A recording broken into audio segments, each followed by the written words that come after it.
Hyderabad press club, Hyderabad journalist తరఫున, Indian journalist union తరఫున ఇక్కడ ప్రొటెస్ట్ ప్రోగ్రామ్ ఆర్గనైజ్ చేస్తున్నాము. ఎన్డీటీవీ బ్యాన్ మీద సెంట్రల్ గవర్నమెంట్ ఎన్డీటీవీ ఒక్కరోజు బ్యాన్ పెట్టింది. దాన్ని తీవ్రంగా ఖండిస్తున్నాము.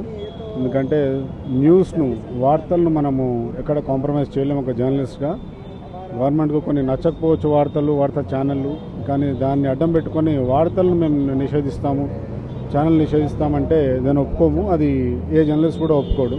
జర్నలిస్ట్ సంఘాలే కాదు, జర్నలిస్ట్ ఒప్పుకోడు. అలా ఒప్పుకుంటే మన నేషనల్ సెక్యూరిటీకి మనకంటే గవర్నమెంట్ ద్వారా ఇచ్చిన, కాన్స్టిట్యూషన్ ద్వారా ఇచ్చిన ఫ్రీడమ్నే మనం కోల్పోతాము. అది కోల్పోకుండా ఇటువంటి ప్రొటెస్టులు అందరూ జర్నలిస్ట్ చేయాలి. దీన్ని తీవ్రంగా ఖండించాలని కోరుతున్నాం. ఇది మంచిది కాదు. ప్రభుత్వం ఏకపక్షంగా వ్యవహరిస్తూ ఒక మీడియాని అణిచివేయడము అనేది అందరికీ సంకేతం ఇచ్చే పద్ధతిలో చేసినారు. ఇది ఎన్డీటీవీ ఇష్యూ కాదు, జర్నలిస్టుల ఇష్యూ కాదు.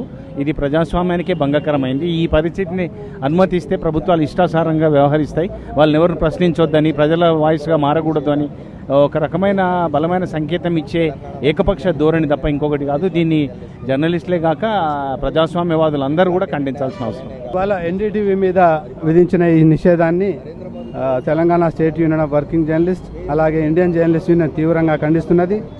దేశవ్యాప్తంగా ఈ బ్యాన్ మీద వ్యక్తమవుతున్న నిరసన దృష్టిలో పెట్టుకుని అయినా కేంద్ర ప్రభుత్వం దీన్ని వెంటనే ఉపసంహరించుకోవాలని కూడా జర్నలిస్ట్ సంఘాలు డిమాండ్ చేస్తున్నాయి.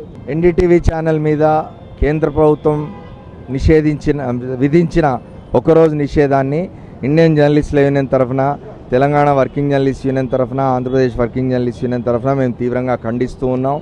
ప్రజలు నరేంద్ర మోదీకి అధికారం ఇచ్చింది మీడియా మీద నిషేధాలు విధించమని కాదు, ఆయనను పరిపాలన చేయమని ప్రజలు అధికారం ఇచ్చారు.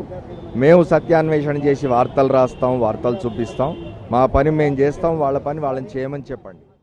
What is surprising and perplexing to me is that these under trial prisoners are wearing, they are fully clothed, they are wearing shoes, they have watches on their wrist, they have bands on their wrist, they have belts on their trousers. As an under trial, these things are not given to under trial.